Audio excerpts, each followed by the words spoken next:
So we're getting down to the wire now on this whole potential for a stimulus deal.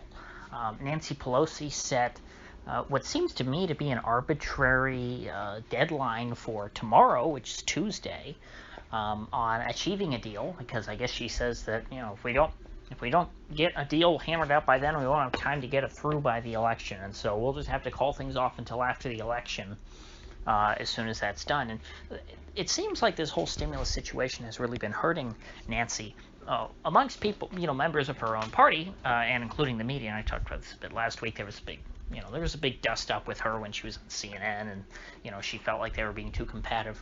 And that was about as clear of a sign as you needed that Nancy was losing her base, which is the media, and that this is not going well for her. And so I don't really know what she's thinking right now. I mean, Nancy Pelosi has been at the top of the Democratic Party in the House of Representatives for the last 20 years for good reasons, because she's smart and good at this game. And so I don't really know what she's doing. I can see what the Trump team is doing in their negotiating and their tactics and how things are working out for them, but I don't see what Nancy Pelosi is trying to do, what her strategy is, and I more so I haven't seen how whatever she's doing is paying off. It really does look like, from a political standpoint, that she is arbitrarily cutting off negotiations simply because there's an election coming up and because she wants to hurt Trump, and because of that, because it is it's transparent, it's working against her. And so I don't really see the point in why she's setting this deadline, and why she's not just taking the money. I mean, she got plenty of hints. So when the media is hitting back at you as a Democrat, that's a sign that you're going in the wrong direction, because the media, especially CNN, they want to help you. But if you're so far off base that you're really screwing it up, they're going to try and push you back in the right direction. And so Wall Street is kind of seeing the writing on the wall that Pelosi is going to jam things up, and so we had a sell-off today in the stock market, less than 2%. But considering that this is a stock market that is supposed to always go up, and stocks are never supposed to go down, ever. We learned that even when we're in the midst of a depression, which we are still in, stocks do not go down.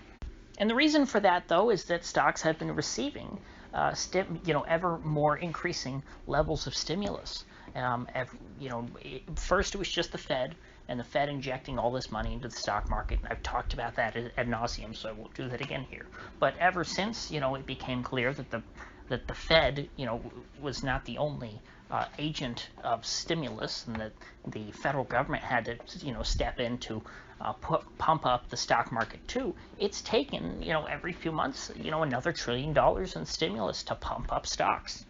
And we have data. We know for a fact that the first, the CARES Act, all that stimulus money that went out, that $1,200, a lot of it made its way into the stock market just through pure speculation, because people got that money, they didn't have anything to do with it, and they said, stocks always go up, so I'm going to take my $1,200 and throw it at the stock market.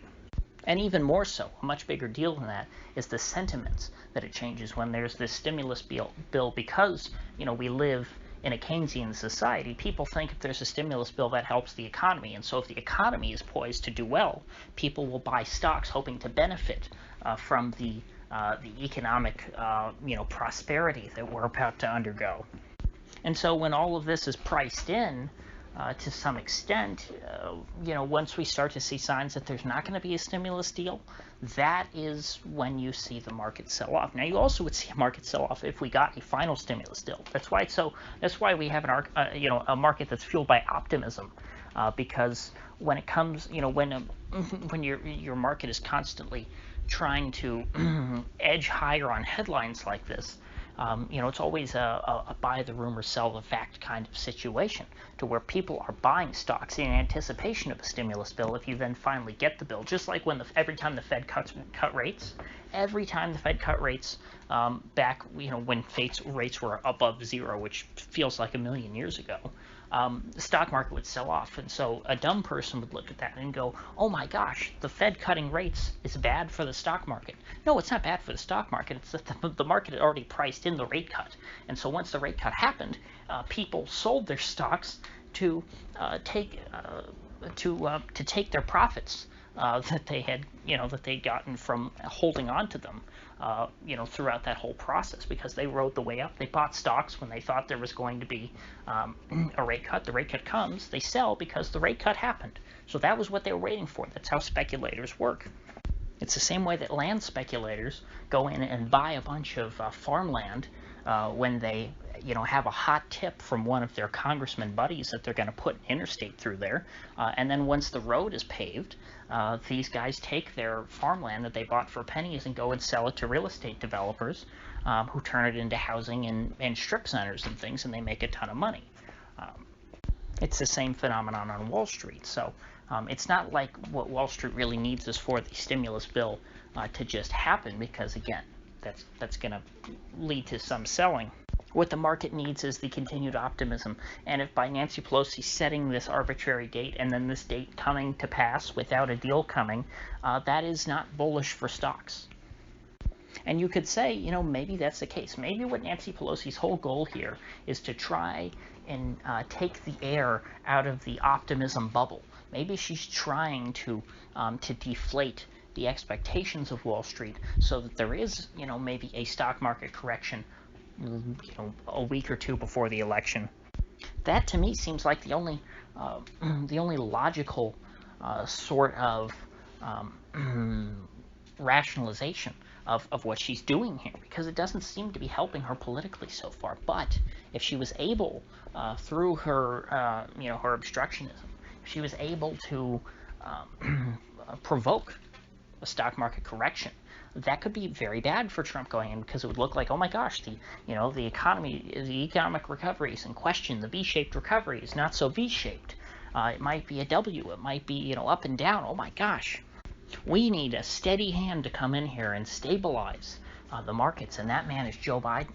I can already kind of see that narrative, starting to blossom, because the S&P 500 is a fairly reliable indicator for whether or not a president is going to win re-election or not, or whether the incumbent party is going to win the presidency.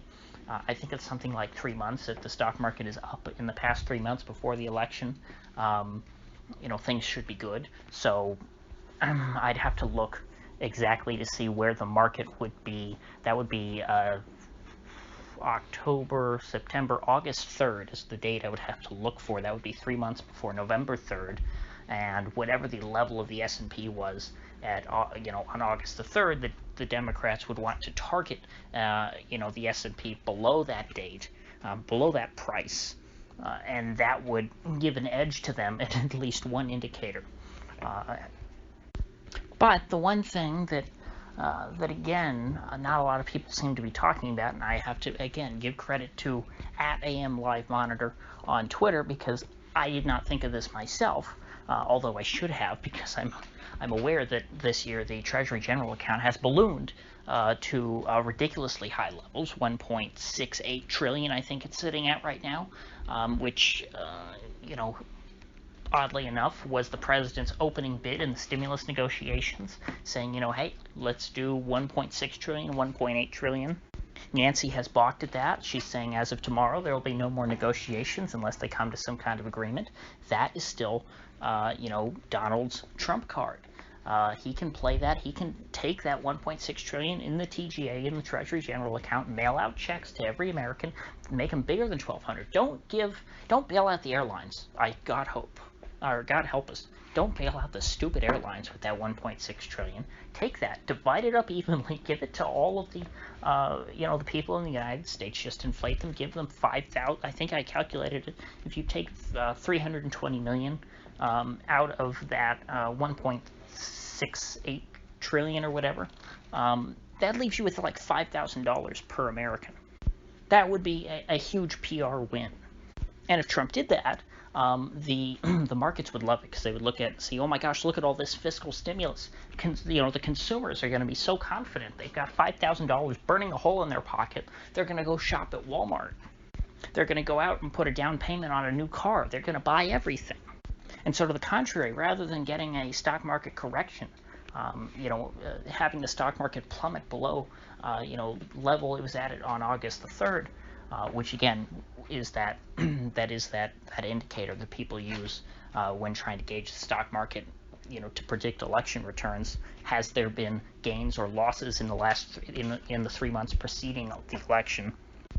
And of course, all of these gains would come purely because of Trump, and it would become despite Pelosi's obstructionism. And it would be a great PR coup for Trump to do this on, say, the Wednesday before Thursday, which is the final presidential debate. It would completely shift everything. If Trump announces on Wednesday that Nancy Pelosi, because she wouldn't do anything on Tuesday, because the end of Tuesday came and there was no stimulus deal, on Wednesday he tweets out, every American gets $5,000 out of the treasury. Then Thursday night at the debate becomes all about how Trump is giving people free money and how the Democrats tried to stop Trump from giving free money. Between that and the Hunter Biden stuff, which has gotten pretty bad for Joe, it's made him look dirty. That's something that Trump needs to hammer on to make people know. People who think that Trump is dirty, Trump at the debate wants those people to know that Biden is just as dirty, if not dirtier. And again, these people think that Trump is horribly corrupt. That's a big reason why people, these suburban white women, they don't like him, because they think Trump is shady and he's a bad guy. They want a good guy who does the right thing.